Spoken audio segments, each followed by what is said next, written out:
Hey photographers, a camera system is only as useful and interesting as its lenses. And this is the Nikon Z7. Here are 6 of the 11 native full-frame Z-mount lenses available from Nikon, as well as the FTZ adapter that adapts F-mount lenses to use on Z cameras. In this video, I'm going to give you a detailed look at these lenses and show you sample images to help you choose which of these might be best for you. Z-mount lenses start with a few advantages over the older F-mount lenses. So we could get technical and geeky here, but let's see if I can keep this simple. The interior diameter of a Z lens, usually called the throat, is 55 millimeters, considerably larger than the 44 millimeters of the F-mount. Mirrorless cameras typically have larger inner diameters than DSLRs, and in this case, bigger is better, primarily as it allows more light to pass. Nikon's is among the largest used for full-frame 35mm still cameras. In the Z system, the distance from the back of the lens, usually called the flange, to the sensor, usually called the focal plane, is 16 millimeters. That's among the shortest. The flange focal distance of the F-mount is 46 millimeters. That additional space is required by the mirror. And in this case, smaller is better because the camera can be smaller. And as the lens elements are larger, thanks to the inner diameter, and they are closer to the sensor, the quality of the image can be higher, particularly at the edges and at the corners.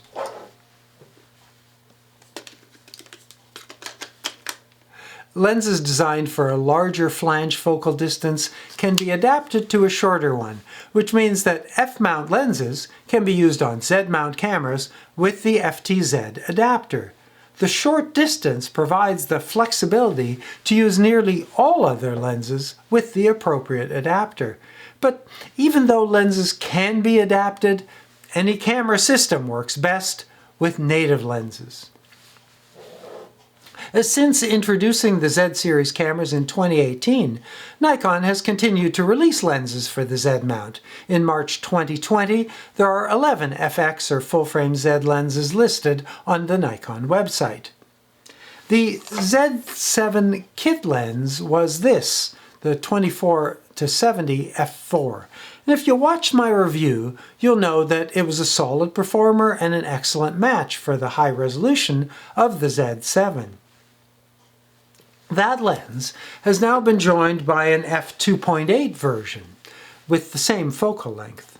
And there are now several F1.8 primes, 20, 24, 35, 50mm, and 85mm.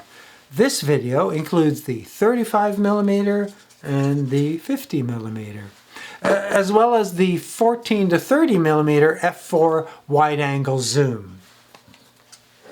There's also a 24 to 200, which ramps from f4 to 6.3 as you zoom, and a better zoom lens, a 70 to 200 f2.8. Neither was available for review. Lenses that ramp, meaning the aperture closes as you zoom, are less desirable than constant aperture lenses. And for those with demanding clients, low light scenes, and deep pockets, there's the 58mm f.95, not available either. And there are also 2 DX, or crop lenses, a 16 to 50, which ramps from f3.5 to 6.3. That's available as a kit with the Z50, and this 50 to 250 that ramps from f4.5 to 6.3. DX lenses have a smaller imaging area, suitable for a DX camera with its smaller sensor, than FX lenses, which provide an imaging area large enough for the full-frame FX sensor. 4 of these lenses carry the S badge, the 15 to 250 does not. Nikon has stated that the S badge lenses have 5 enhanced imaging characteristics. Let me show you with the F-mount 24-70 f2.8 and the Z-mount 24-70 f2.8. The F version is slightly heavier, 900 grams, to the Z's 800. And while the F's inner diameter is smaller, it's slightly longer. Less difference when they're both extended. The F lens extends fully to zoom out. The Z extends to zoom in. The filter diameter for the F is 77. For the Z, it's 82 millimeters. Let's see how they compare visually using Nikon's 5S characteristics. The first two are resolution and chromatic aberration. This wide-angle view of the Royal Ontario Museum provides lots of pixel-peeping detail. These are out-of-camera JPEGs using the same settings. Vignette control, diffraction compensation, vibration reduction are all turned off. This video is produced in 4K, so the images you're seeing are essentially down-resed 8 megapixel versions. I've posted these full-sized images on FLICKR if you want a more detailed look. Looking at the big picture, both lenses take crisp, highly detailed images. Looking at an 8 megapixel crop, so this is one image pixel mapped to one video pixel, I'd come to the same conclusion.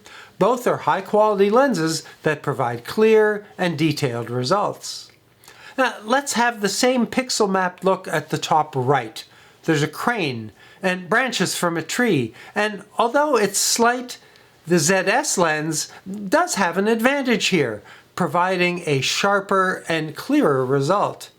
This kind of fine detail at the edge of an image would also reveal chromatic aberration, but I don't see any in either lens. Zooming into 70 millimeters, again, both images are highly detailed, but looking at the smallest text on the banner and the utility line that crosses it, the ZS lens has a small but noticeable increase in sharpness. Another S advantage is an improved ability to resolve small details on close subjects. On the F lens, in the pixel-mapped expanded view, the pollen on the tulip style is clear, but slightly soft. With the ZS lens, the detail is clearer. Nikon's brochure claims that S lenses provide a more natural bokeh. Both the f24-70 f2.8 and the ZS 24-70 f2.8 provide a pleasing and natural bokeh with soft and round edges, even at f5.6. But there is a difference. On the F lens with the 8 megapixel crop, the red traffic light has taken on a bit of an unnatural prominence, while the S lens blends it smoothly into the background, which provides a nice transition to the next characteristic. According to Nikon, S lenses also have an advantage for pinpoints of light in a dark scene. I had a lot of trouble finding an example that had even a slight difference. In this scene, even the 1-to-1 pixel map detail doesn't reveal much difference. However, a further punch-in shows the lights surrounding the crown of the CN tower are a little better defined and distinct on the ZS lens than on the F. So while I accept Nikon's claim, that's barely noticeable.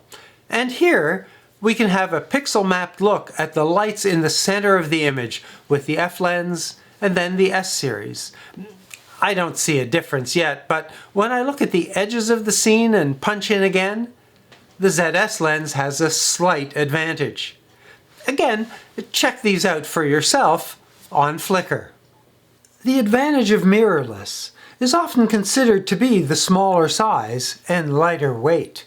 But after evaluating these characteristics, Nikon Z series also adds better lenses as a factor. Let's look at some images. I'm using the 35mm as a reference lens, so we have something to compare to. This is a prime lens. It has one focal length. It doesn't zoom. For a full-frame 36 by 24mm sensor, a normal lens would have a focal length of about 43mm, the diagonal measurement of the sensor. That's not a usual length, so both 35 and 50 millimeter are close to normal lenses for the format. The Z-mount 35mm f1.8 S Nikkor lens weighs 370 grams, making it the lightest lens in this roundup. The filter diameter for mounting UV, ND, or other filters is 62 millimeters. There is one switch, auto or manual focus, and there's one ring to set the focus distance. It's an unmarked dial. All of these lenses use focus by wire, which means that the elements are not moved mechanically when you move the ring, but by a focus motor which reacts to movement of the ring. The FX field of view is 63 degrees, which looks like this. The Z 50mm f1.8 S is a little heavier, 418 grams, but it's otherwise identical in size and configuration. Same switch, same focus ring, same filter diameter. Its field of view is smaller, 47 degrees, which gets us a little closer to our subject. The Nikkor Z 24 to 70mm f2.8 S lens provides what photographers refer to as a medium, standard, or walkabout zoom. At 805 grams, it's considerably heavier, and it's a little more full-featured. It has 3 rings: focus, focal length or zoom, and a third configurable ring that can be set in the menu to control the aperture, exposure compensation, or ISO. In addition to the auto manual focus switch, there are 2 buttons, a configurable function button with lots of options, but I like to assign it to AF on, so press here will focus. The second button controls the LCD display panel. Press to display the aperture, focal length, and focus distance. The brightness can be adjusted, and the distance can be displayed in metric or imperial.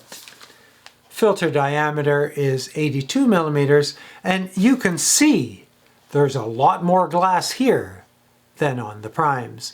The field of view changes from 84 degrees at its widest to 34 degrees fully zoomed in. The lens moves smoothly out as you zoom in. The LCD display provides a great deal of precision when you're setting the focal length.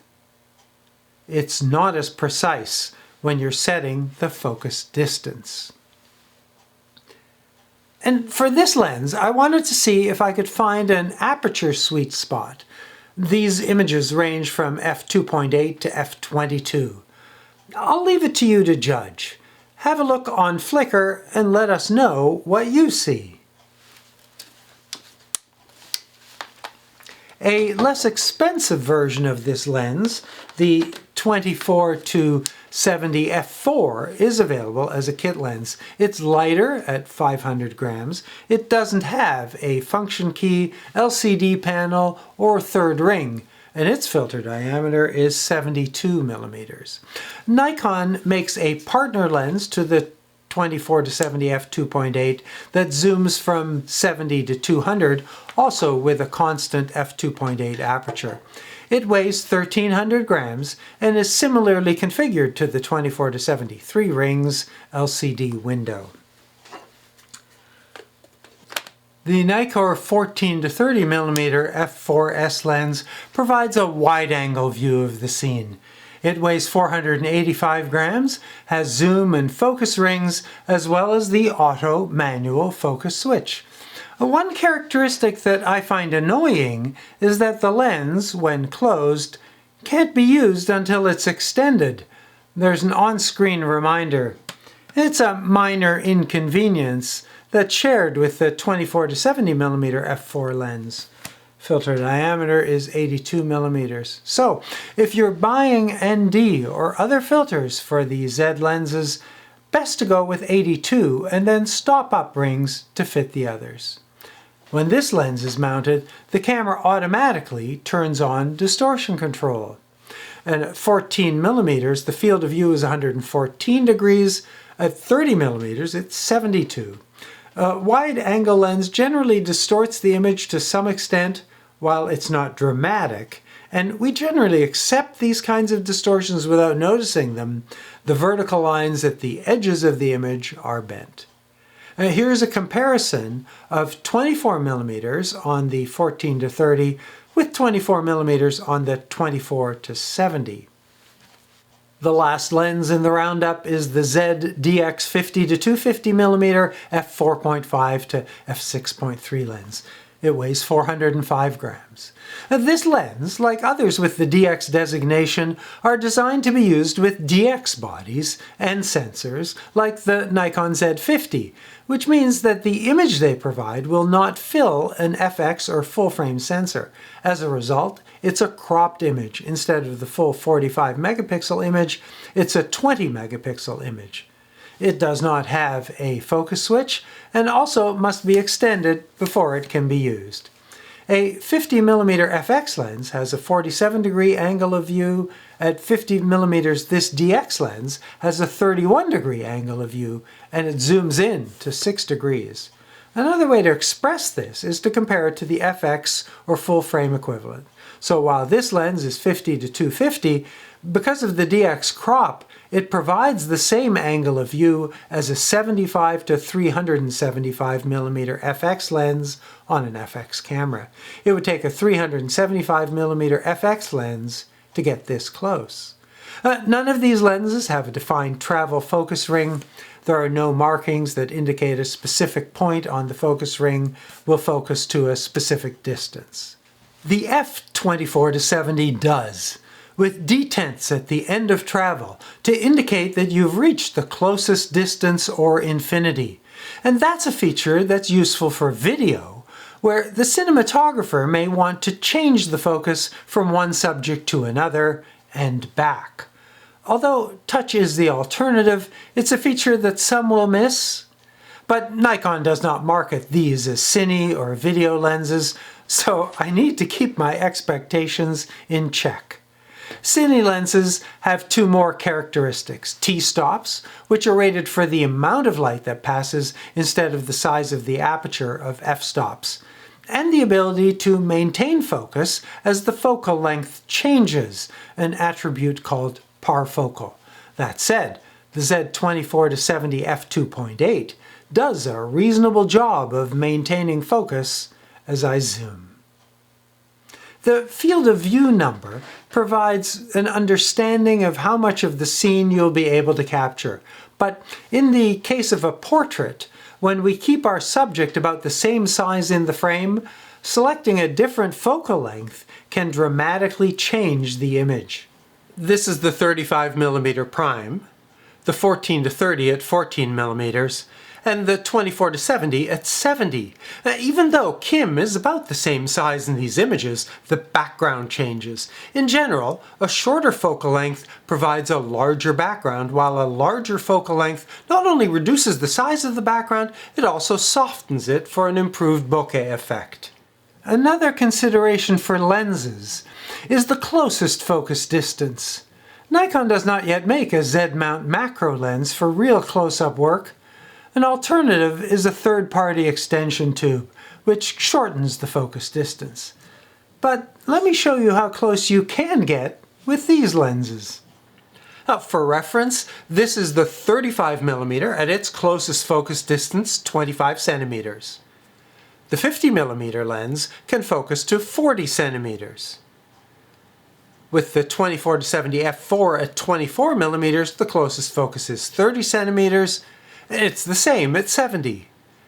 The 24 to 70 f2.8 can focus to 38 centimeters at both 24 and at 70 millimeters.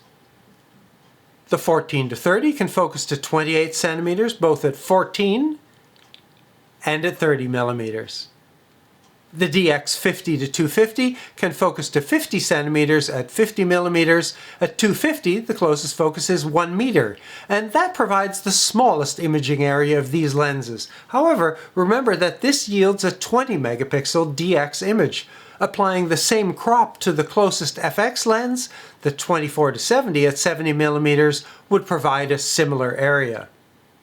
One of the disadvantages of the Z series remains the relatively small lens selection. It will take some time before Nikon's Z lens collection catches up with the huge selection of F lenses available. Third-party Z lenses are also starting to appear, but again, no match for the third-party F lens selection. And for the moment, the FTZ adapter is a possible solution to continue to use F-mount lenses. This is one of the least obtrusive and most capable adapters that I've used. Whichever lens or camera you choose, you will improve your craft if you remember to keep shooting until your memory card is full and your battery is empty. And if you have questions or comments, I enjoy interacting with you, so post your relevant questions and civil comments below. I'd like to thank all of my subscribers. Your interest and support is appreciated, and if you are thinking about subscribing, act fast. Our free subscription offer expires at midnight tomorrow night.